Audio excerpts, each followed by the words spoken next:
네, 우리 존경하는 박상원 원장님과 또 이승구 교수님, 오랫동안 또 함께 교제하면서 제가 또 많이 배웠는데 이 자리에 와서 이런 강의를 하게 돼서 너무 기쁘고 영광스럽습니다.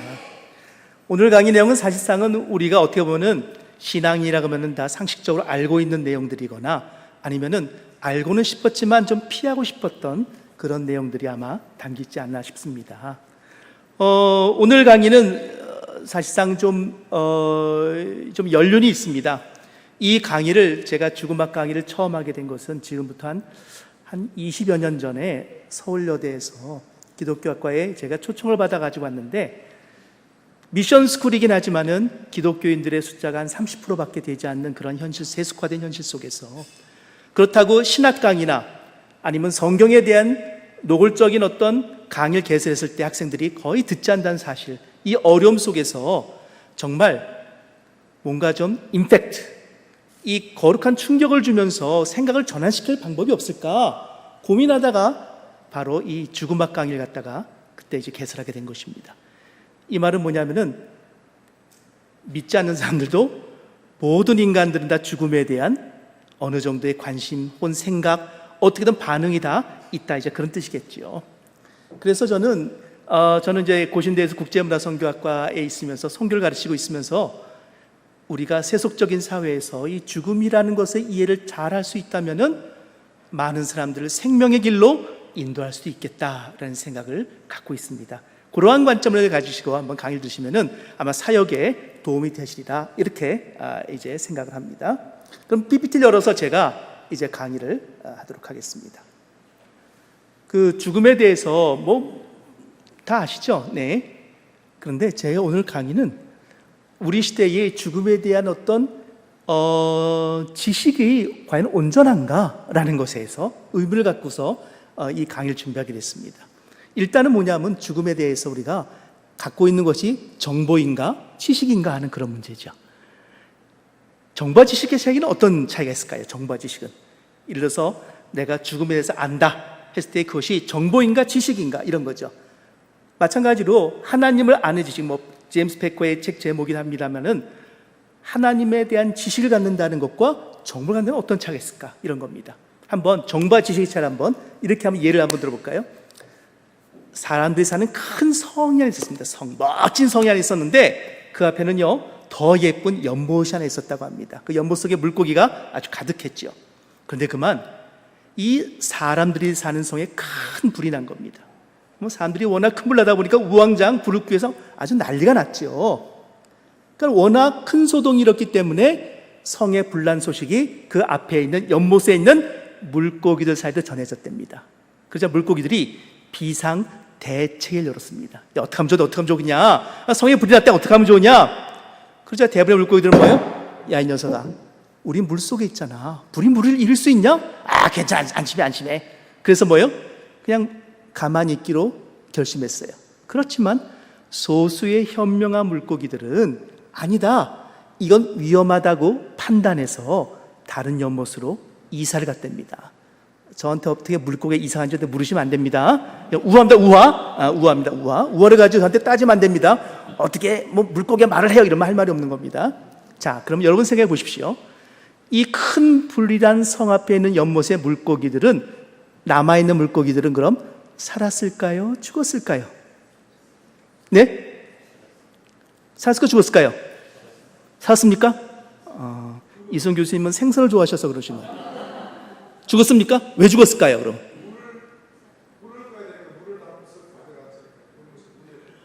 와, 대단히 놀라운 말씀. 맞습니다. 우리 박수 한번 보내실까요? 네.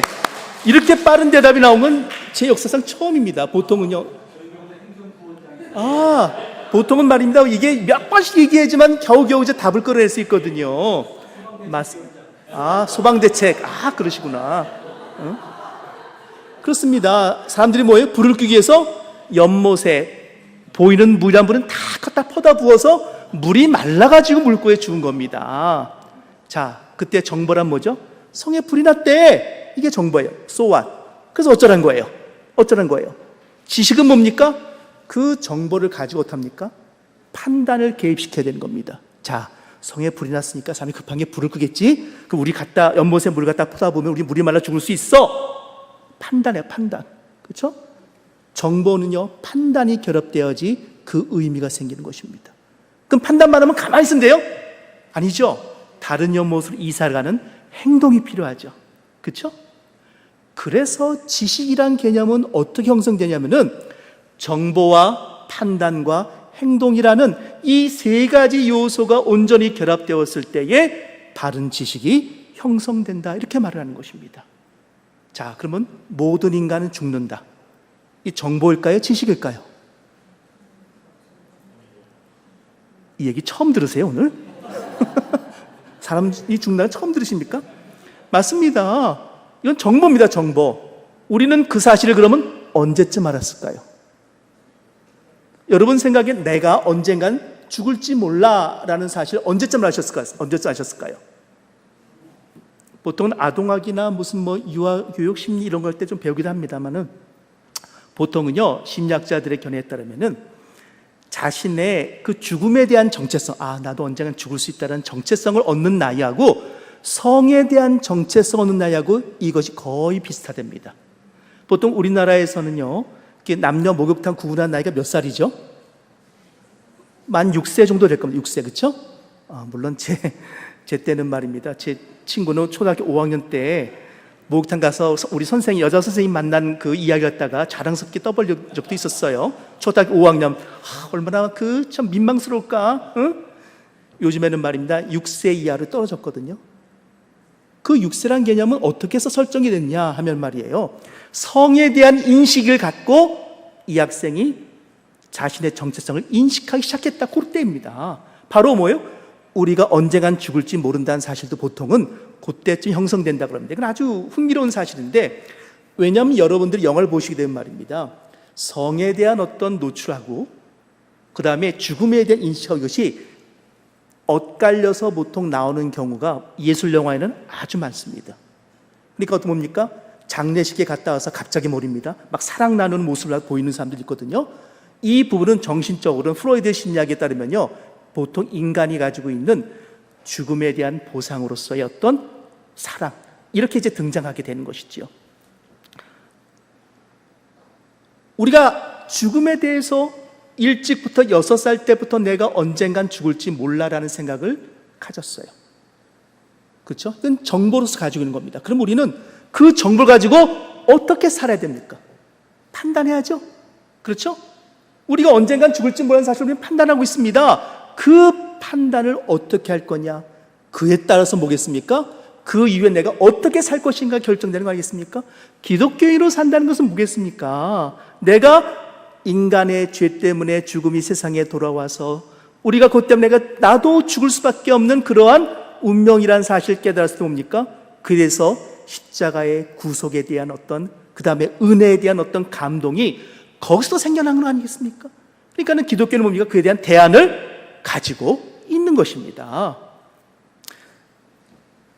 교회가 어떻게 부흥했는가 갖다가 연구하는 이 스타크 같은 학자들이 바로 얘기하는 게 그런 거거든요. 어떻게 초대교회 때 3세기, 4세기 때 그때 전염병이 돌았을 때에 어떻게 기독교인들은 살아남을 수 있었을까? 그런 부분에 대해서 마찬가지란 거예요. 그분들이 용기를 가지고서는 남을 돕고 생존할 수 있었던 것은 뜻밖에도 뭐겠어요? 그 알 수 없는 전염병, 과학이 발전하지 못했던 시대에 정말 미신들이 많았던 그러한 시대에 말입니다, 기독교는 체계적으로 인간의 죽음에 대한 설명을 해줬다는 것이지요. 그러니까 어떻게 됐어요? 납득이 되었던 것입니다. 오늘 우리가 이 부분에 대해서 정보가 아닌 지식으로서 우리의 삶에 와닿는 그런 시간이 되기를 이제 바라는 것입니다. 한번 보실까요? 이어령 교수는요, 현대사회 문화를 갖다가 어떻게 하냐면 이렇게 얘기했어요. 뭐냐, 현대사회는 기저귀 문화에 아주 몰입된 사회다. 우리에게는 수위 문화가 필요하다, 이런 말을 했죠. 이 말 뜻이 뭐냐면 이런 겁니다. 기저귀란 뭐겠습니까? 배설이죠. 그렇죠? 쾌락입니다. 싸질러면 그만인 것입니다. 우리의 문화가 사실상은 이 기저귀 문화에 전도된 거죠. 보십시오. 모든 인간은 다 기저귀를 차고 삽니다. 태어나서 아기들은 반드시 기저귀를 차게 되어 있습니다. 그리고 죽어서 뭡니까? 반드시 수의를 입는 거 아니겠습니까? 그것이 어떤 형태로든지 말입니다. 그럴 때에 현대 사람들의 의식을 갖다가 구성하는 것이 뭐냐면은 어렸을 때의 그 똥 싸던 그 배설의 문화, 쾌락의 문화, 그 쾌감의 문화, 이 소비의 문화에 집중하기 때문에 사실 현대인들은 많은 것을 놓치고 산다. 뭘 놓친 줄 아십니까? 바로 우리가 지금 오늘 이야기할 죽음에 대한 생각을 놓치고 산다는 것입니다. 여러분 이렇게 생각해야 돼요. 아니 그럼 죽음에 대한 생각을 뭐 자꾸 하란 말인가? 그게 뭐 좋단 말인가? 이럴 수 있잖아요. 나중에 들어보면 아시겠지만 말입니다. 중세 사람들은 말이에요. 메멘토 모리, 죽음을 기억하는 것이 말이에요. 일상화된 삶을 사는 것입니다. 중세 시대의 문헌을 찾아보건대 그 문헌 속에 나오는 죽음에 대한 이해를 봤을 때 어떻게 돼요? 물론 두려운 것도 있겠지만 말입니다. 지금처럼 이렇게 부정적으로 죽음을 바라보지는 않았다는 것이죠. 왜 그랬을까요? 여러분들이 유럽이나 아니면은 미국 동부만 가더라도 말입니다.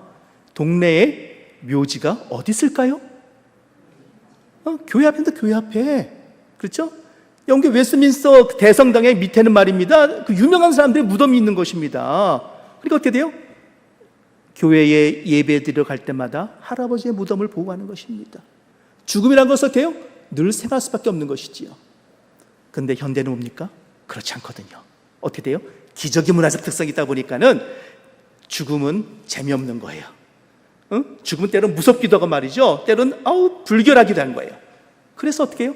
그걸 멀리하고자 쾌락에 심취할 수밖에 없는 문화를 만들었다라는 것이 이제 이어령 교수님의 이야기입니다. 그럼 수의 문화를 볼까요? 수의 문화 한번 볼까요? 네, 수의 문화. 수의 문화의 특징은 뭡니까? 성찰의 문화죠. 수의 입은 사람들은 절대 싸우지 않습니다. 수의에는 주머니가 없습니다. 그러니까 현대 자본주의 사회에서 갖고 있는 그런 욕망에 분출하는 인간의 삶과 수의가 상징하는 문화는 너무 다른 거죠. 그런데 이어령 교수님이 얘기는 뭐냐면 이것이 우리에게는 가장 필요하다 이런 말을 했어요. 저는 사실 이어령 교수님이 작년에 돌아가셨을 때에 제가 이제 몇 가지 글을 썼는데 말입니다. 흥미로운 걸 발견했어요. 그분이 이제 암 투병을 하셨죠. 거의 투병이 아니라 암을 갖다가 안고 사신 분입니다. 치료를 하지 않고 암을 내 삶의 일부로 받아들이고 인간은 어떻게 죽을 맞이하는가 이걸 갖다가 이제 탐구를 하신 분이거든요. 아주 재미난 분입니다. 저에게도 아마 중요한 영향을 준 몇 사람 중에 한 분이긴 합니다. 이어령 교수님이 학문적 특징이 뭐냐면요, 우물파기 작전이라는 것을 합니다. 뭐냐면 자기가 호기심 있는 분야를 쭉 팝니다. 사실 이어령 교수의 전공을 보자면 한 13개쯤 된다 그래요. 거의 전문가 수준으로서 말이죠. 그러니까는 자기가 디자인에 관심 있는 디자인에 대해서 깊이 공부하는 것입니다. 그리고 어떻게 돼요? 어느 정도 다다랐다고 생각했을 때 어떻게 돼요? 딱 덮어버리는 거예요. 그렇다요? 다른 호기심 있는 영역으로 분야를 옮겨서 또 파는 것입니다. 이렇게 평생 하다 보니까 한 13개 분야에 거의 대학 교수 수준의 전문가적 지식을 갖게 됐다라는 것이죠. 말년이 되었을 때 이제 호기심은 어디로 갔을까요? 이제 남은 거는 한 가지입니다. 죽음이죠, 죽음. 딸아이가 목사로서 말입니다. 먼저 세상을 떠났습니다. 그리고 나를 갖다가 하나님께 인도한 그 딸아이가 그렇도록 사모하는 그 하나님, 그 딸아이의 신앙이 어떤 것인지 나도 보고 싶고 만나고 싶은 것입니다. 그래서 이어령 교수님이 그 중앙일보의 기자가 이어령 교수님의 그 마지막 임종의 순간을 갖다가 기록을 했더라고요. 이분이 말입니다. 숨이 가빠지거든요. 호흡이 가빠지고 몸이 차가워지고 말입니다. 입이 마르고 말입니다. 근데 이분이요, 보통 눈을 감고 이제 임종하신 분들도 있고 뜨고 하신 분도 있는데 이분은 눈을 갖다가 아주 크게 뜨고 돌아가셨답니다. 이유가 뭐냐? 죽음을 보고 싶다는 것이에요. 이게 호기심이죠. 참 대단한 호기심입니다. 그러니까는 이게 죽음학이라는 것이 특징이 뭐냐면은 죽은 사람은 논문을 써본 적이 없다는 것입니다. 저도 궁금해요, 정말. 죽은 사람에 대해서, 죽은 사람 말입니다. 이미 죽은 상태에서 말입니다. 어떤 것인가? 정말 하나님이 계신가? 아니면 심판이 있는가? 어떤 사람, 이 가상, 그 임사체험한 사람들은 빛을 봤다든지 말입니다. 강을 건넜다는 이런 체험이 있던데, 정말 그러한가에 대해서 말입니다. 누군가 학자 한 사람쯤은 갔다 와야 되잖아요. 그런데 아무도 없다는 것이죠. 그러니까 이 노학자의 마지막 호기심은 내가 볼 수 있는 데까지 보겠다는 것입니다. 그래서 마지막 순간에도 눈을 뜨고 돌아가셨대요. 근데 그것이 뭐 공포나 그 아주 흉악스러운 얼굴이 아니라 그 눈을 뜬 얼굴이 아이와 같이 말입니다. 그런 모습으로 아주 말똥말똥하게 호기심 어린 눈망울을 가진 어린아이의 모습으로 돌아가셨다니까 제가 보시기엔 천국 가신 것 같아요. 그러니까 좋은 걸 보신 것 같아요. 그리고 이분이 좀 꿈에 나타나서 좀 얘기 좀 했으면 좋겠는데 참. 이어령 교수에겐 수의 문화는 바로 오늘날 우리 현대문화 속에서 왜 우리가 죽음에 대한 공부를 해야 되는가를 갖다가 설명하고 있다라는 것이죠. 아니 우리가 지금 우리 전공이 뭡니까? 우리가 전공이 뭐냐면은 기독교 생명윤리 전공인데 아니 어떻게 무슨 자꾸 죽음에 대해서 이야기를 하느냐라고 생각하잖아요. 네, PPT 그렇죠? 근데 우리가 특별히 21세기에 들어와서 한국 사회에 유행하는 말이 몇 가지가 있지 않습니까? 이제 경제적으로 풍요롭다니까 웰빙, 그렇죠? 웰빙하면 뭐가 생각나십니까? 저는 절밥이 있어요. 절밥. 갑자기 대중 음식점 가운데서 절밥 음식을 하는 음식점들이 많이 들었어요. 산채 비빔밥 같은 그런 거죠. 이제 그래서 육식안하고 채식 중심의 어떤 문화들이 이제 막 쏟아지기 시작했죠. 다시 건강하게 살고 싶다는 것입니다. 두 번째 뭡니까? 우리가 한국이 고령화 사회를 넘어서 고령 사회, 이젠 초고령 사회로 가면서 웰 에이징, 이제는 잘 노인의 시대를 갖다가 영위하는 것이 중요한 그런 시대가 왔죠. 그리고 뭐가 나왔습니까? 오늘 강의하는 내용의 핵심적이라는데 웰다잉, 잘 죽는 것이죠. 그런데 우리가 상식적으로 보세요. 웰빙 없는 웰다잉이 가능합니까? 불가능합니다. 웰빙 없는 웰에이징도 불가능한 것입니다. 이 세 가지는 다 함께 어울릴 수밖에 없는 것이죠. 조화로움이 필요한 것이 아니겠습니까? 여기에서 당연히 죽음에 대한 강의의 밑바탕에 끌려가는 것은 뭐겠습니까? 생명의식이고 생명윤리라는 것이 반드시 들어가게 되는 것입니다. 왜냐하면 죽음을 찬미하는 것이 아니기 때문에 그런 것입니다. 우리는 뭐겠어요? 죽음에 대한 생각이 거꾸로 뭐냐면은 생명성을 강조하고 그 생명성을 풍요롭게 하는 방향으로 가는 이러한 죽음학에 대한 이해를 갖다가 가질 필요가 있다는 것이 이 죽음학에 가르치는 내용이거든요. 이 웰다잉이나 이제 죽음에 대해서 대중에 이렇게 강의하려고 하잖아요. 그러면 어려움이 부닥칩니다. 어떤 어려움일 것 같습니까? 한국 사회에서 우리 제 고신대에 있는 이제 영도구청과 이제 연합해가지고 말입니다. 노인분들한테 이제 인문학 강좌 같은 이제 강의를 열어주고 같이 이제 밥도 먹고 하는 그런 프로그램들이 있었어요. 그때 이제 제가 이제 한동안 죽음에 대해서 노인의 죽음 준비 교육에 대해서 강의를 했거든요. 반응이 어떻을 것 같습니까? 반응이? 놀랍게도 말입니다. 제가 새 학기 강의하고 쫓겨난 건 처음이었어요. 왜냐하면 이 노인분들이 이런 생각을 가지고 있는 거예요. 아니 지금 죽고 싶은 사람이 어딨어? 무슨 자꾸 죽음을 얘기해? 이게 말이 돼? 듣기도 싫은 죽음 싫어. 그러니까 저 강사 좀 우리 강의를 빼주세요. 이렇게 클레임이 들어가지고 어떻게 돼요? 제가요 이런 경험이 처음이거든요. 제가 그냥 거기서 쇼를 합니다. 노인분들 재밌으라고 말입니다.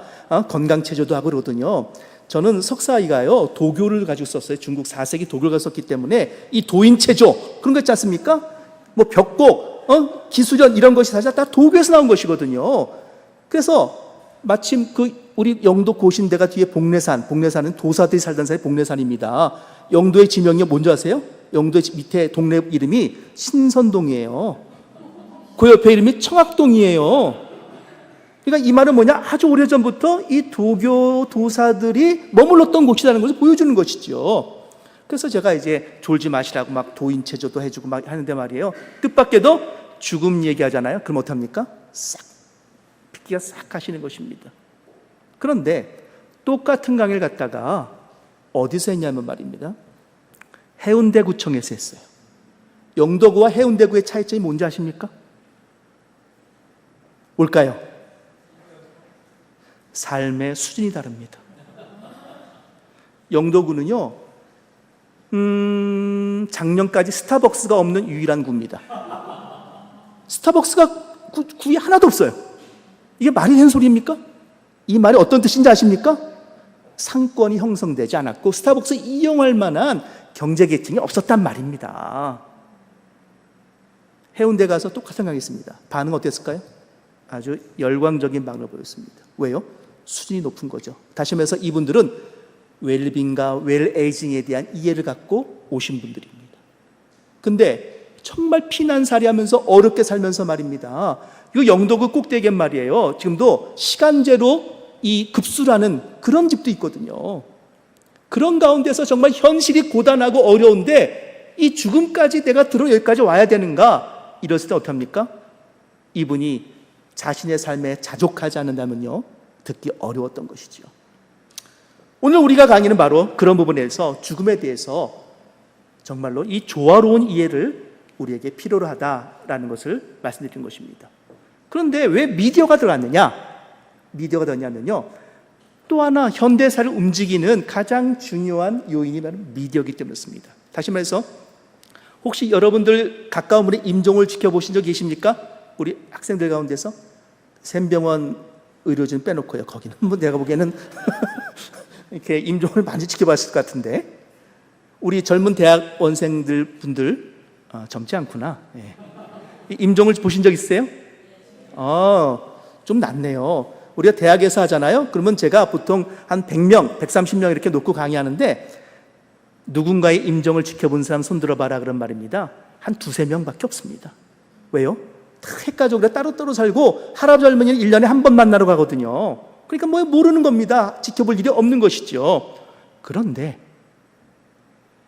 우리가 조금만 한 30년 전만 뒤로 하더라도 말이에요, 우리가 동네에서 옆집에서 초상이 나면 어떡합니까? 가가지고서는 다 도와주고 했잖아요. 전 지금도 기억나요. 제가 어렸을 때 우리 옆집에 할아버지가 돌아가셨는데 어머니가 밥을 안 하더라고요. 왜 안 하냐 했더니 옆집 가서 먹으면 된다는 거예요. 그래서 한 사나흘 갔다가 옆집에서 아침, 점심, 저녁을 다 해결한 적들도 있었거든요. 왜요? 마을의 장례식은요, 온 공동체가 다 움직이는 것이었단 말입니다. 온 교회가 나서는 것이었단 말입니다. 그리고 뭐겠어요? 거기서 죽음이란 어떤 것일 수 있겠구나라는 어렴풋하게나마 이제 죽음에 대한 이해를 갖게 되는 것이죠. 그런데 지금은 죽음은 뭐입니다? 멀리 있는 거예요. 부정한 것입니다. 그리고 우리는 실제로 죽음을 옆에서 지켜볼 기회조차 얻지 못한다는 것이죠. 따라서 우리가 조금 전에 모든 인간은 언젠간 죽는다라고 하는 이 정보를 가지고 판단하고 행동하는 온전한 지식에 이를 만한 훈련을 받아본 적이 한 번도 없다는 것입니다. 이것은 뭐겠어요? 이거는 교육의 방기입니다. 이것은 교육을 방치하는 것입니다. 그래서 저는요, 박상 원장님도 같이 우리 활동하시는 각당복지재단이라는 데서 우리가 공적인 교육 안에 이 죽음 교육을 집어넣읍시다. 이거 갖다가 오랫동안 이제 주장해 온 것입니다. 다시 말해서 초등학생 때부터 말입니다. 죽음이란 어떤 것인가에 대한 이해를 갖고 인간의 존엄함을 갖다 가르치게 되면은, 다시 말해서 모든 교육 과정에서 필요한 인성 교육은 대부분 저절로 다 이루어질 수 있다. 그러니까는 우리 공교육의 모든 교육은 딱 두 가지거든요. 인성 교육과 창의성 교육 딱 두 가지거든요. 지금 인성 교육에 문제가 벌어져 가지고 말입니다. 지금 학폭 현실도 일어나는 것이고요, 교권이 망가진 현실도 일어나는 거 아니겠습니까? 그런데 죽음에 개입시키게 되면 어떻게 될까요? 달라질 수 있다는 것입니다. 그래서 저는 앞으로도 이 죽음에 대한 연구, 이것이 기독교의 진리를 갖다가 우회적으로 사람들에게 전달하는 역할을 할 수 있을 뿐만 아니라 온 국민에게 말입니다, 정말로 품위 있고 가치 있는 인생을 살도록 하는데 중요한 역할을 할 수 있다, 이런 생각을 이제 저는 개인적으로 갖고 있습니다. 우리가 한번 동영상 하나 볼까요? 그러면 현실이 어떻길래, 미디어 현실이 어떻길래 도대체 저 사람이 저런 얘기를 하냐? 예. 그래서 제가 한번 초등학생들이 최근까지 많이 불렀던 노래 하나를 들려드리겠습니다. 있잖아, 나는 개멍청이야. 낮에 갔던 길은 밤에 못 가. 개멍청이야. 우리 집 강아지도 나보다는 길을 잘 찾아. 나는 우리 집도 못 찾아가. 개멍청이야. 나는 길치에다가 몸치, 거기에 음치까지 모아놓은 몸뚱아리야. 특히 대가리는 의미 없어 장식품이야. 이제 내 차례는 끝났으니 사요나라야. 대가리 받고 자살하자. 대가리 받고 자살하자. 대가리 받고 자살하자. 대가리 받고 자살하자. 나무야 미안해, 나는 똥 만드는 기계일 뿐. 너가 매일 만드는 산소 먹는 기계. 어제 오늘 내일 매일 산소만 낭비해. 나무야 미안해, 난 너의 걸음도 안 돼. 엄마, 나는 밥만 먹는 식충. 엄마 미안해요, 물론 아빠도 미안해. 이 와중에 핸드폰비 때문에 통장 됐네. 나는 22살 삼수생의 공익새끼. 대가리 받고 자살하자. 대가리 받고 자살하자. 대가리 받고 자살하자. 끔찍하죠? 어?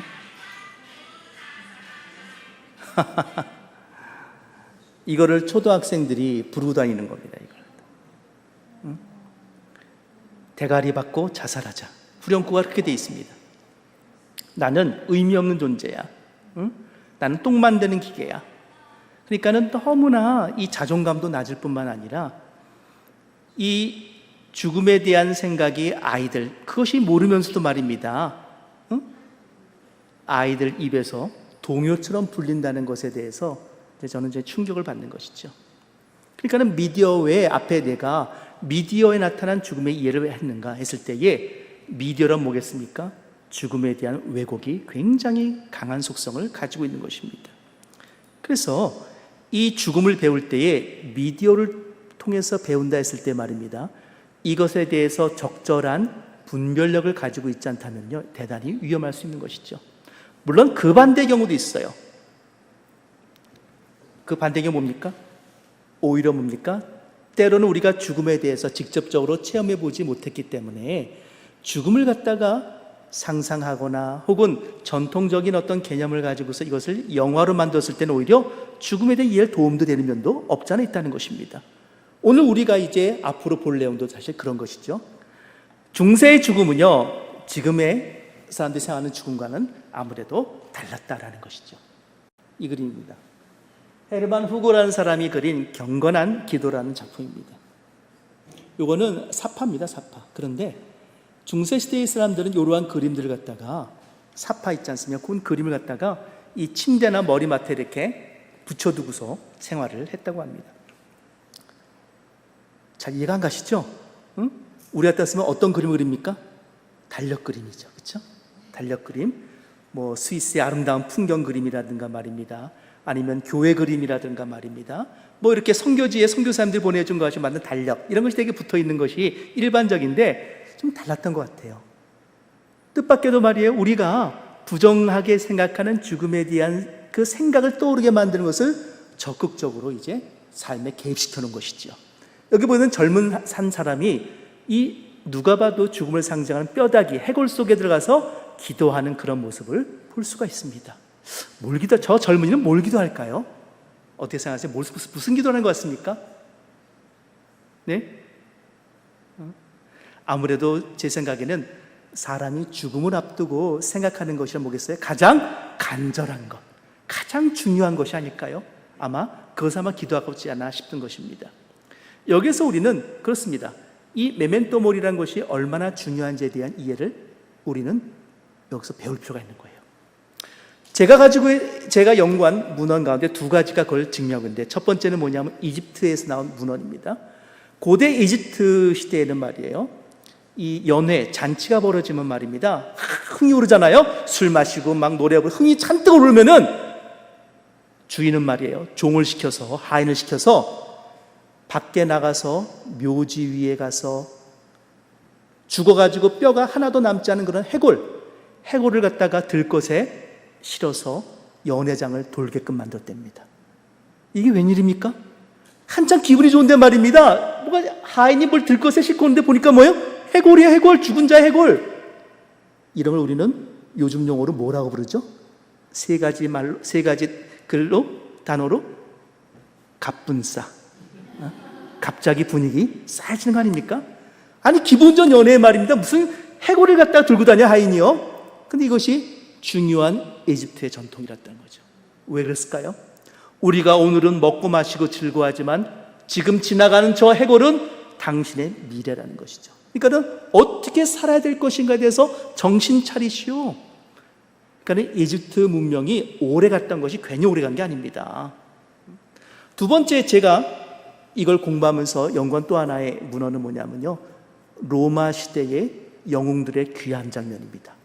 전쟁에 나간 장군들이 전투에서 승리해가지고 오지 않습니까? 그럼 어떡합니까? 개선문을 세우고 그 문을 통과하면서 수많은 인물들이 연도에 사서 환호성을 지르는 것입니다. 그 장군의 이름을 갖다가 부르기도 하겠지요. 그런데 이 장군은 뭐겠어요? 하얀색 백마, 내 피를 이끄는 황금마차를 타고 귀환을 합니다. 그런데 놀랍게도 그 황금마차 손흔 드는 장군의 무릎 밑에는 누가 있냐면요, 전쟁에서 사로잡힌 노예, 포로가 한 사람이 무릎 꿇고 앉힌 것입니다. 이 역할이 뭐냐면요, 그런 거죠. 장군이 손을 들 때마다 뭐라고 외칩니까? 메멘토 모리, 메멘토 모리. 죽음을 기억하시오, 죽음을 기억하시오, 이렇게 외쳤다는 것이 아니겠습니까? 이것도 너무나 놀란 일이에요. 아니 지금 이 장군은 위대한 자신의 업적을 뽐내고 있고 그에 대해서 환호하는 시민들에게 영접을 받는 그런 정말 기분 좋은 상태인데 밑에서 노예나 종이 말입니다. 죽음을 기억하시오, 메멘토 모리, 메멘토 모리 자꾸 외친다는 것이죠. 무슨 뜻이겠어요? 오늘은 당신이 전투에 승리해서 귀환하지만은 다음번 전쟁에 그럴 수 있을 것 같소? 당신의 죽음이 언제 올지 모르는데 그날을 기억하시오. 어떻게 돼요? 장군은 어떻게 될까요? 겸허해지는 것이죠. 그렇죠? 마음을 가다듬게 되는 것입니다. 함부로 옵니까? 전쟁에 나가서 사람을 죽이는 법도 없는 것이죠. 우리 학생들이 요즘에 아르바이트를 많이 합니다. 근데 가끔씩 이제 상담하게 되면 학생 중에는 제가요, 그 삼겹살집에서 알바하는데요, 손님 중에 진상 손님 때문에 죽겠어요. 이런 학생들이 종종 있습니다. 혹은 말입니다, 사장님이 잘 월급도 안 주고 말입니다, 정말 속상해 죽겠어, 이런 학생들이 있습니다. 그래서 제가 그랬어요. 싸우지 마라. 그럼 안 싸우면 어떻게 하면 좋을까요? 가서 조용하게 외쳐라. 메멘토 모리, 메멘토 모리. 싸우지 말고 그 메멘토 모리가 뭐야? 이렇게 하면은 찾아보세요. 그리고 그냥 나와라. 뭐 구태여 싸우지 마라. 너 입만 아프다. 저는 그런 것입니다. 우리가 늘 예수와 함께 십자가에 못 박혔다고 이제 고백하는 사람으로 살아갈 때 메멘토 모리란 뭐겠습니까? 내가 역정될 수 있는 상황에서 참는 것이죠. 때로 뭡니까? 내가 좀 손해보지만 말입니다, 감수하겠다는 것입니다. 내가 이웃을 사랑하는 데 있어서 필요한 것이라면 말입니다, 얼마든지 내가 희생을 감수할 수 있겠다는 것입니다. 지금은 모두 다 자기 주장이 얼마나 강한지 모릅니다. 우리가 가지고 있는 신문이나 언론 보도에 나오는 그 많은 사건들 보십시오. 그 사람들이 이 메멘토 모리의 정신을 가지고 있다면 과연 그럴 수 있을까요? 그래서 제가 이것을 공교육에 집어넣자. 그러면은 학생들이 가지고 있는 어떤 정서 발달뿐만 아니라 인품 교육에도 굉장히 도움이 될 거다라는 생각을 그래서 하는 것입니다. 한국인의 죽음에 대한 태도를 한번 조금 더 살펴볼까요? 보통 이 최준식 교수라고요, 제 대학교 선배님인데 이대 한국학대학원 교수입니다. 이분도 아주 재미난 분이에요. 저랑 같이 도교를 공부했는데 이분은 한국 죽음학교 회장도 했거든요. 근데 관심이 얼마나 많은지 하루는 이제 학회 가서 학회 세미나 끝난 다음에 저녁 먹고 이제 헤어져야 되는데 갑자기 우리 보고 UFO 보러 가자고 그러다가 UFO 외계인 보러 가자고 그러면서 말입니다, 끌고 가는 그런 분입니다. 아주 특이한 사람입니다. 그렇지만 이분이 놀라운 어떤 한국인의 죽음관에 대해서 중요한 얘기를 했었어요. 한국 사람 뭐겠습니까? 그렇죠. 우리는 외면해요. 다시 말해서 제가 죽음할 얘기가 못한다고 그랬어요. 보통 사람들이요, 웬만한 노인들은 듣고 싶지 않았습니다. 그리고 아예 뭐예요? 부자인 사람들은요 생각하고 싶잖아. 왜? 내가 그동안 벌어놓은 돈이 얼만데. 명예가 있는 사람일수록 말입니다, 죽음에 대한 이야기 거부합니다. 야, 내가 이 명예 누리고 살아야지 말이죠. 어떻게 돼? 일부러 죽음을 앞에 놓고 보려 하지 않는다는 것입니다. 부정, 죽음에 대한 이야기를 철저하게 금지하죠. 그렇죠? 얘기하지 마. 혐오, 심지어 소금 뿌린 사람도 있습니다. 하루는 제가 몇 년 전인데 재미난 기억이 있습니다. 그날이 12월 31일이었고요. 금요일이었어요. 그러니까는 뭐예요? 연말에 은행을 보러 가야 되는데 미루다가 이제 할 수 없이 그날 가는 겁니다. 얼마나 사람이 많겠습니까? 12월 31일인데다 금요일입니다. 그래서 아침에 한 10시 갔는데도 불구하고 뭐 엄청나게 많더라고요. 번호표를 보니까 말이에요. 보통 몇 번을 뽑아야 돼? 뽑아보니까 말입니다. 348번 이렇게 돼 있는 거예요. 앞에 창구에는 말입니다. 인제 35번 뭐 이렇게 되고 있는데 말이에요. 이걸로 300명을 어떻게 됩니까? 그래서 기다려야 되나 가야 되나 그래서 생각하고 있는데 갑자기 어떤 노인분이 오시더니만은 한마디 하시는 거예요. 44번이네. 재수없게 말이죠. 그래서 어떻게 돼요? 쓰레기통에 딱 버리더라고요. 그래서 제가 어떻게 했을까요? 그래서 슬그머니 가서 쓰레기통에서 손 넣어서 44번 번호표를 주었죠. 그렇죠? 응?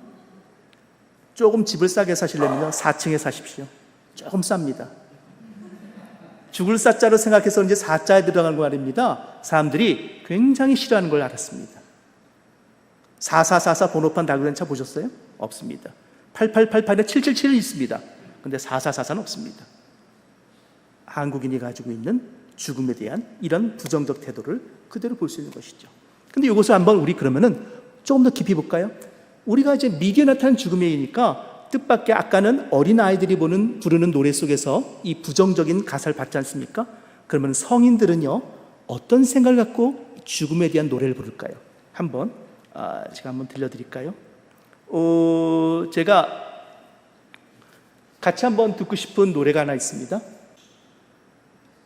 백세인생입니다. 백세인생. 백세인생 아십니까? 백세인생. 몇 년 전에 말이에요. 그야말로 어디 그 노인복지센터라든가 노인들 모임 가면 다 이 노래 다 불렀단 말이에요. 백세인생. 일단 한번 잠깐 들어보고 우리가 한번 분석을 한번 해보겠습니다.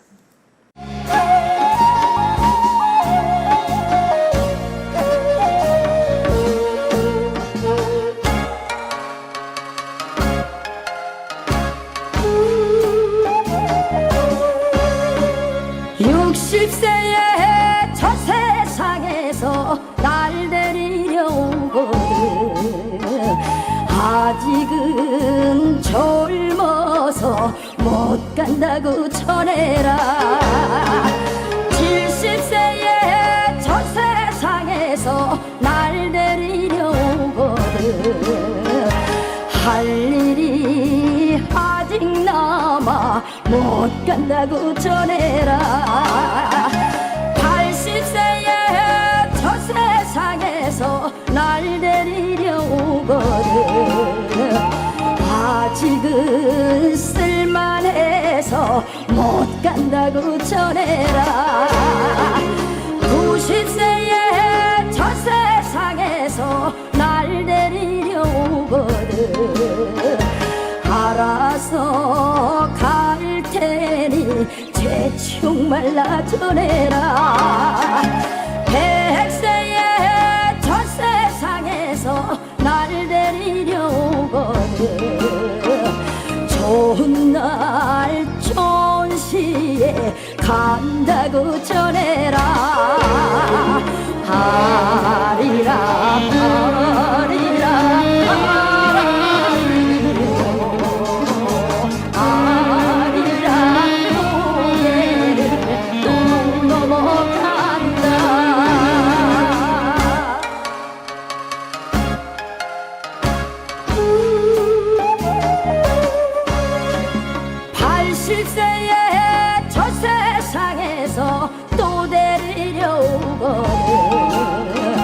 자존심 상해서 못 간다고 전해라. 90세에 저 세상에서 또 데리려 오거든. 알아서 갈 텐데 또 왔냐고 전해라. 100세에 저 세상에서 또 데리려 오거든. 극락왕생 헐러를 찾고 있다 전해라. 150의 저 세상에서 또 데리려 오거든. 나는 이미 극락세계에 와 있다고 전해라. 아리라 아리라 아라리요. 우리 모두 건강하게 살아가요.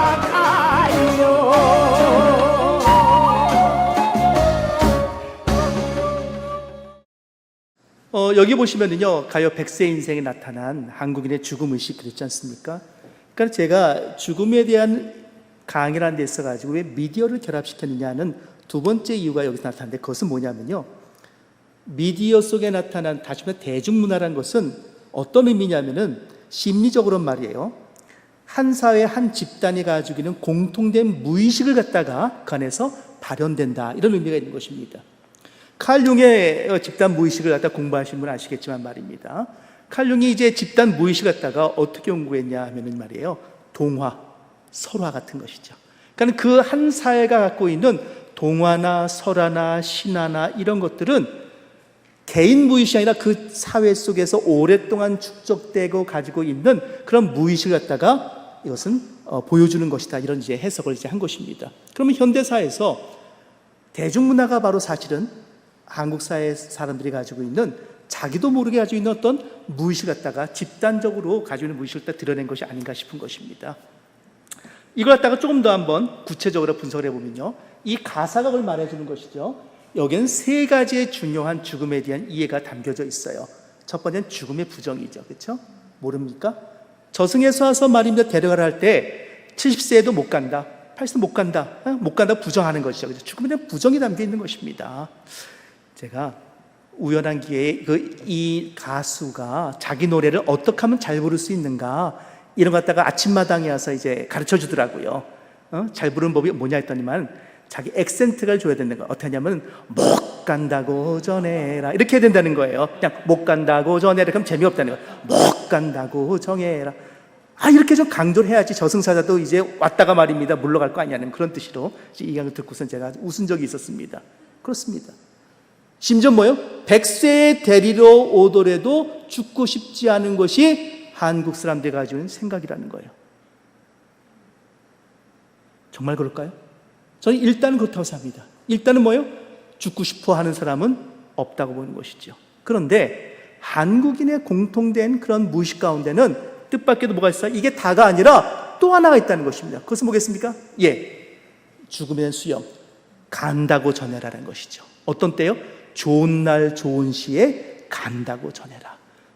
그러니까 옛날 사람들은 말입니다, 자신이 죽을 때 말이에요, 좀 날씨가 좋았으면 좋겠다, 굳지 않고 봄이나 가을에 이렇게 따뜻하고 선선하고 말입니다, 너무 덥지도 않고 춥지도 않을 때 죽었으면 좋겠다, 이런 소원을 갖다가 말하기도 하거든요. 여기엔 뭐가 있어요? 그렇죠, 한국 사람들은요 무조건 죽음을 거부하는 것이 아니라 죽고 싶을 때, 다시 말해서 온전한 상태에서, 건강한 상태에서 혹은 고통을 적게 누리면서 그 천수를 누리고서는 세상을 떠나고 싶은 그런 열망이 있다라는 것이죠. 그러니까 죽음에 대한 수용입니다. 그렇잖아요. 우리가 지금도 그렇지만 말입니다, 노인들 만나보게 됐을 경우 정말로 어떤 분들은 말입니다, 죽지 못해 살지, 이런 분들도 계시거든요. 그리고 죽음에 대한 염원하는 분들도 사실상 있다는 말입니다. 참으로 어려운 현실이기도 하지요. 그러나 기본적인 마인드는 뭐겠어요? 인간이 언젠간 죽을 수밖에 없는 현실을 갖다가 결국은 수용할 날이 오고, 그 수용에 대한 자세를 한국 사람들은 기본적으로 가지고 있다는 사실입니다. 세 번째 뭐겠습니까? 세 번째는 내세에 대한 열망입니다. 그러니까 우리가 좀 당혹스러운 것이 뭐냐면, 극락왕생, 그쵸? 이미 극락왕생 할 날을 찾고 있다 전해라면서 말입니다, 노래한다는 것이죠. 아마 불교적인 세계관을 가지고 있는 것 같아요, 이 가수는 말이에요. 그렇지만 여기에서 뭐겠냐면, 한국인이 가지고 있는 집단 무의식 가운데는 뭐냐면 죽음을 끝으로 보지 않는다는 것입니다. 이것은 전통적인 죽음관이기도 한데, 현대 사회에 있어서도 말이에요, 지금에 나오는 장례식의 모습을 보게 되면 사실상 그 누구도 죽음을 갖다가 물질처럼 없어지는 소멸로 보고 있지 않다는 것을 우리는 알 수가 있습니다. 그렇잖아요. 여러분 생각에는 왜 우리 한국 사람은 장례식을 3일장, 5일장을 할까요? 이유가 뭘까요? 3일장, 5일장 하는 이유가 뭡니까? 미국에서 자녀 올 때까지 시간을 벌기 위해서요. 그런 가정도 있습니다. 부조금 더 많이 받으려고요? 그것도 없다고 말할 수는 없지요. 왜 3일장, 5일장 친다고 보십니까? 네? 맞습니다. 이것은요, 죽음을 바라보는 관점이 달라서 그런 것입니다. 그것은 뭐냐면, 진짜 죽었는지에 대해서 현대의학과는 다른 판단 기준을 가지고 있다는 말이에요. 이 말은 뭐냐면, 한국 사람들은요, 딱 죽음은 말입니다. 전통적인 장례식에서 어떻게 하냐면요, 자녀 중에 한 사람이 말입니다, 죽은 이의 저고리를 들고 지붕 위에 올라갑니다. 그래서 북쪽을 향해서 외칩니다. 그래서 성함이 김옥남 할머니다 싶은 광산 김씨 옥남 보 이렇게 3번 외칩니다. 그게 돌아올 복자예요. 타시면서 한국 사람들은 이제 사람이 죽으면은 이제 개나리 보침 메고 말이에요, 이제 저승으로 이제 길을 떠난다고 생각하는 것이에요. 따라서 우리도 그렇지만 스마트폰 집에 놓고 오면 다시 돌아오잖아요. 그렇죠? 엄마가 부른 거죠. 개똥아 와서 너 휴대폰 다시 가야지. 그러면 어떻게 돼요? 가다가도 돌아와서 가져간단 말입니다. 똑같은 것입니다. 그래서 죽은 자의 이름을 불렀을 때 이 사람은 언제든지 돌아올 수 있다고 믿은 것이지요. 그래서 입관할 때도 어떤지 아십니까? 한국 사람들 전통적인 장식 보셨어요? 관뚜껑을 담는데 절대 못을 박지 않습니다. 홈을 파가지고 맞춰서 넣는 것입니다. 이 말은 뭐예요? 안에서 밀면은 열린다는 것입니다. 우리가 한 대로 염습할 때, 염은 이제 이렇게 잘 추스리는 거거든요. 사람이 죽을 때 이렇게 막 이렇게 퍼져 있는 경우가 있거든요. 잘 추스려가지고 흔들리지 않도록 묶습니다. 뭘로 묶을까요? 뭘로 묶을 것 같아요? 노끈이요? 종입니다, 종이. 한지로 묶습니다. 한지로 묶을 때도 어때요? 이것다가 매듭을 짓는 것이 아니라 비틀어서 꽈는 걸로 끝냅니다. 이유는 뭘까요? 아까 말씀드린 언제든지 뭐예요? 돌아올 수 있다고 믿은 거예요. 이 말은 뭐냐면, 사람은 죽으면 저승이라는 곳을 가게 되는데, 그 저승 갈 때에 언제든지 가다가 마음에 들지 않거나 혹은 놓고 간 것이 있으면은 돌아올 수 있다고 사는 생각을 가지고 있기 때문에 장례 문화가 그렇게 형성이 되는 것입니다. 따라서요, 4일장, 5일장이라는 것은 무슨 말이냐면은 죽음에 정말 이르렀는가를 갖다가 보는 경과하는 시간의 경과를 갖다가 보는 것이지요. 그러니까 어떻게 돼요? 뜻밖에도 현대의학에서는요, 심폐 기능이 정지됐는가, 뇌가의 기능이 멈췄는가, 우리 이런 의학적 기준을 가지고 죽음을 판단한단 말입니다. 언제부터 그랬을까요? 과연 여러분 생각에는 과연 인간이 죽음을 갖다가 현대의학적인 것처럼 판단하는 경우가 언제부터 그랬을까요? 과연 중세도 그렇다고 생각하십니까? 우리나라 같은 경우 어떻게 돼요? 이런 현대의학이 들어오고 나서부터죠. 그렇죠?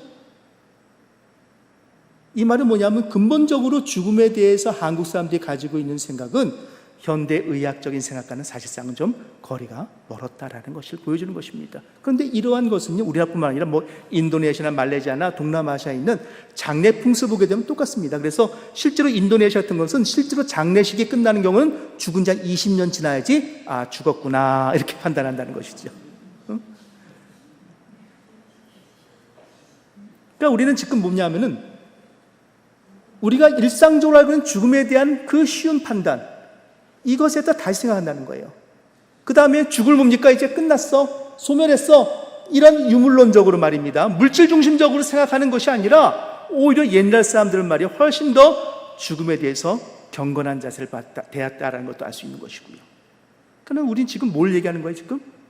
우린 지금 죽음에 대한 생각을 좀 바꿀 필요가 있다는 것입니다. 어떻게 바꿀 필요가 있느냐라는 것을 한번 이제부터 하나하나 좀 연구해 볼까요? 네. 먼저 지금 현재 우리는 왜 이런 죽음에 대한 강의를 듣고 죽음에 대한 판단을 갖다 바꿔야 될 필요가 있겠는가라고 했을 때에, 일단은 뭐겠어요? 한국은 행복하지가 않아요. 교회 사역해 보시면 아시겠지만 말입니다. 신앙에 열정은 있지만 말입니다. 집에 돌아와서 오늘 주일 정말 행복했어 라고 말하는 사람이 얼마나 될 수 있을까요? 행복하십니까? 이 통계에 따르면 이 통계 2016년도 통계긴 합니다만은 그때나 지금이나 저 수치는 큰 차이가 없습니다. 다시 말해서 세계에서 머리 좋기로 두 번째랍니다. 1위가 핀란드고 2위가 대한민국 사람이 IQ가 두 번째로 높답니다. 머리 그렇게 좋아요. 이런 인터넷 인프라 세계 최고입니다. 그렇죠?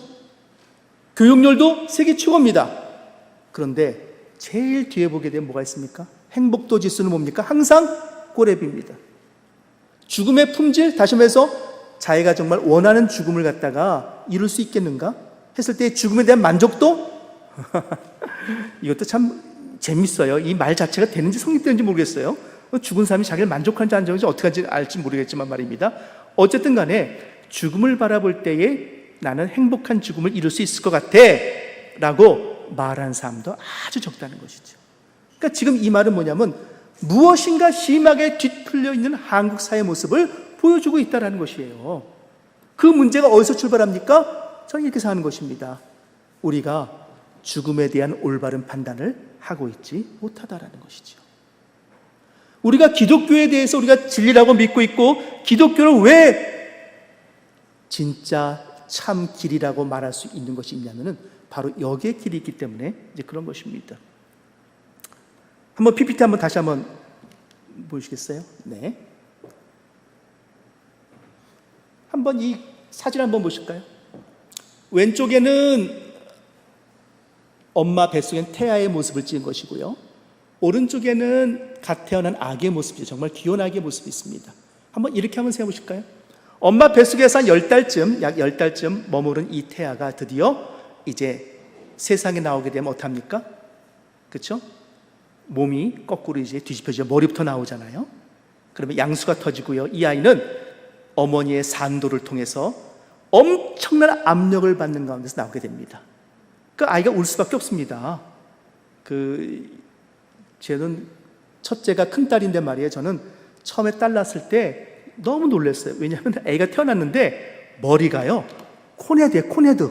옥수수 머리 뾰족해요. 그래서 깜짝 놀랐어요. 저는 하나님께서 우리에게 너무 사랑하셔서 기형아를 주신 것이 아닌가 이런 생각도 들었다니까요. 그래서 제가 물었어요. 엄마, 애가 나왔는데 애가 너무 머리가 뾰족해. 그때 깔깔대고 웃으시더라고요. 그게 뭐겠어요? 엄마의 좁은 산도, 거기 압력을 받다 보니까는 아이가 뼈가 좀 물렁물렁하지 않습니까? 이렇게 뾰족해진 거예요, 머리가. 그러니까 며칠 지나면 들어간다는 거죠. 진짜 며칠 지나니까 들어가더라고요.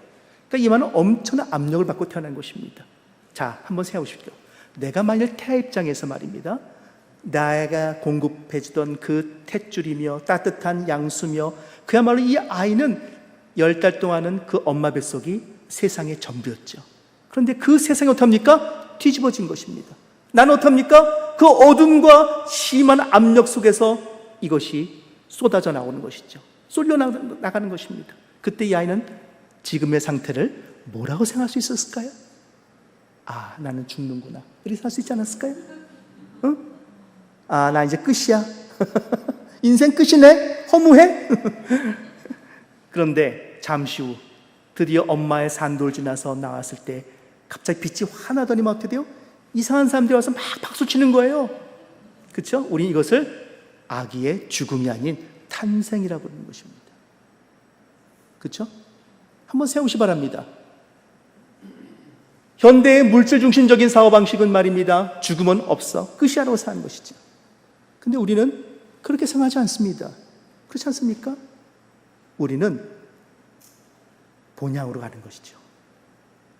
우리에게는 말입니다. 약속된 내세 천국이 있단 말입니다. 그러니까 어떻게 됩니까? 죽음에 대한 인식이 다를 수밖에 없는 것입니다. 죽음에 대한 인식이 다른 뭐라고요? 삶을 바라보는 판단이 다르고요. 삶에서 얻어진 정보를 갖다가 가치 있게 이것을 조합시켜서 인생을 살 수 있게 되는 거 아니겠습니까? 그래서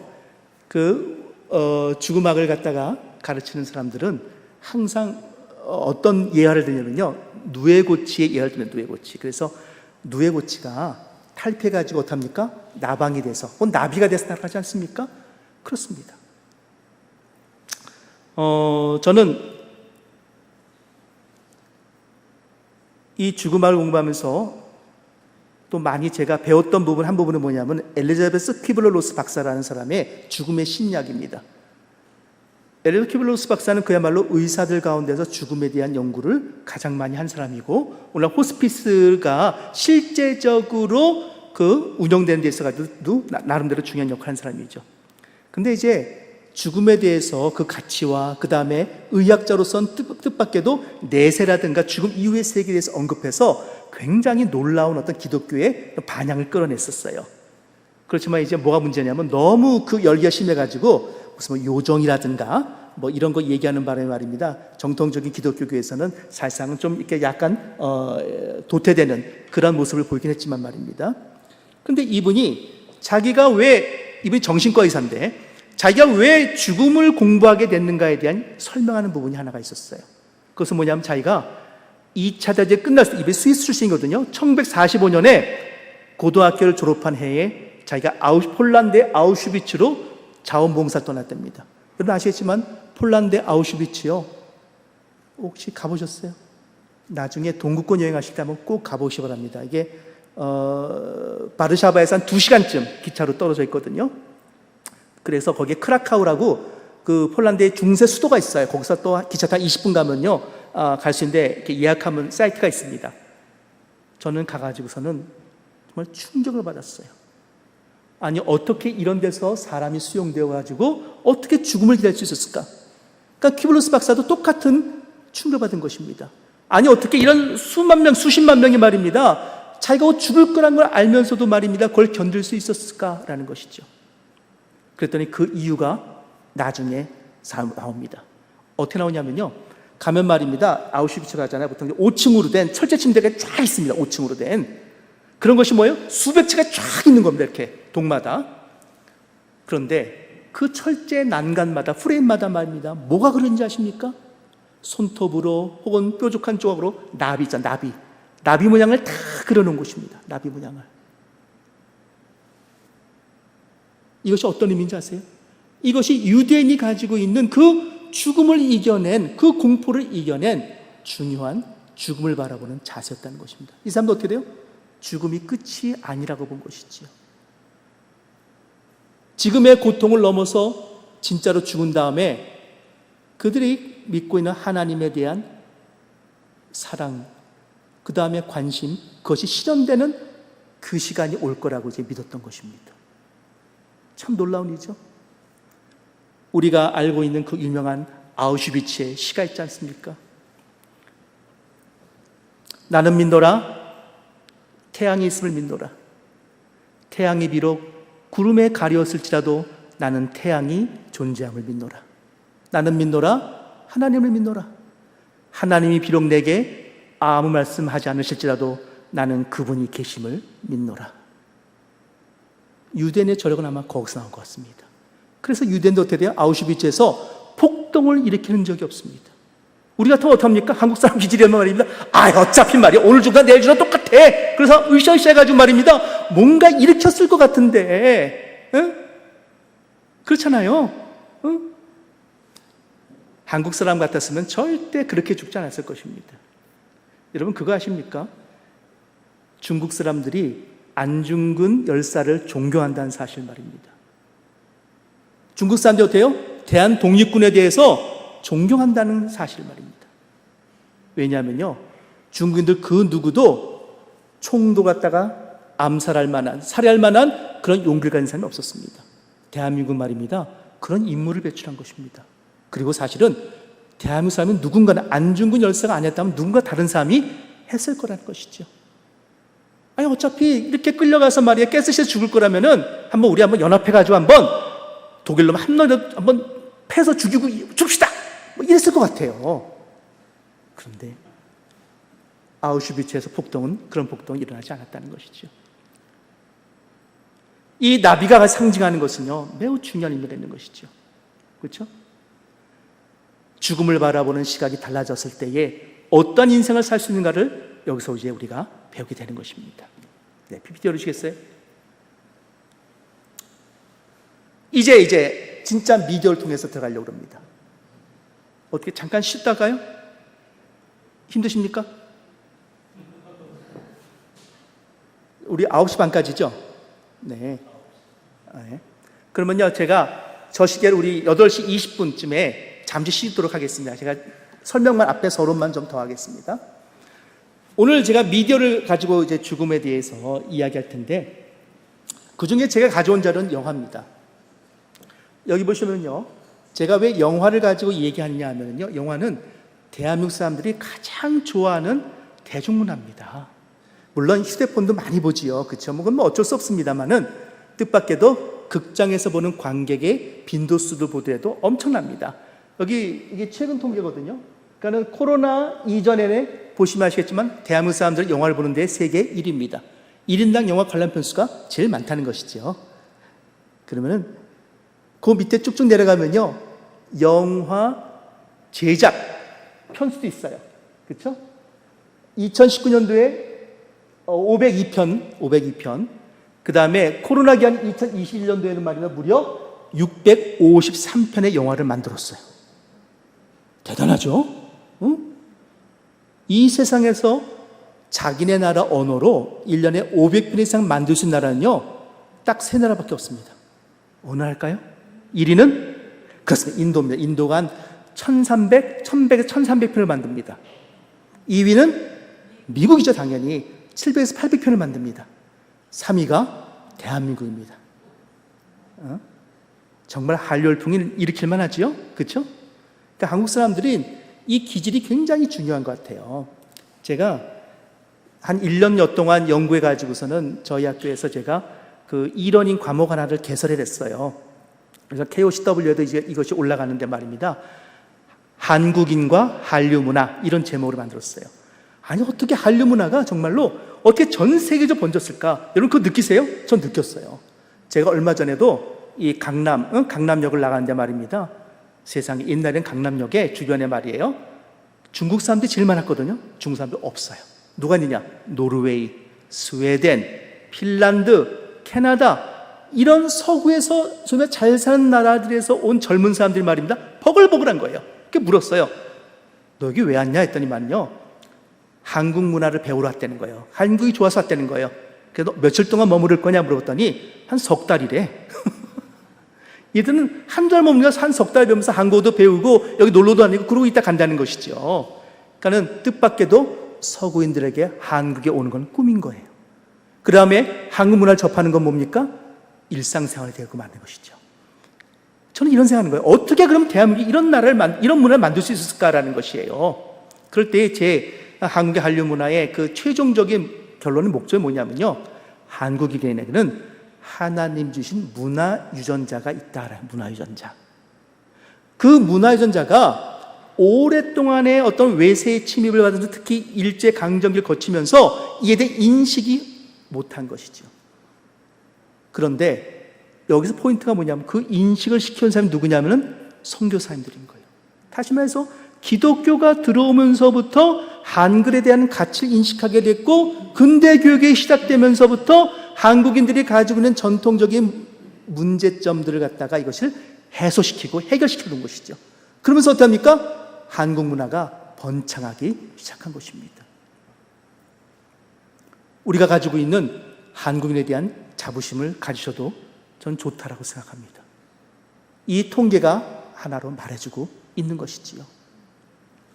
그래서 한국 사람들에게 강의할 때 말입니다, 제가 거의 모든 수업에 영화를 쓰거든요. 그 이유는 한 가지 여기 있습니다. 저는 영화를 위해서 영화를 공부해 본 적은 단 한 번도 없습니다. 복음을 증거하는데 하나님의 진리를 드러내고 인간다운 삶을 사는 데 있어가지고 영화만큼 좋은 도구가 없다라는 생각에서 쓰는 것뿐입니다. 한 5분만 쉬었다가 그래서 그 영화가 어떤 영화인지 한번 보여드리면서 이 설명을 이제 이어나가도록 하겠습니다. 잠시 쉬겠습니다.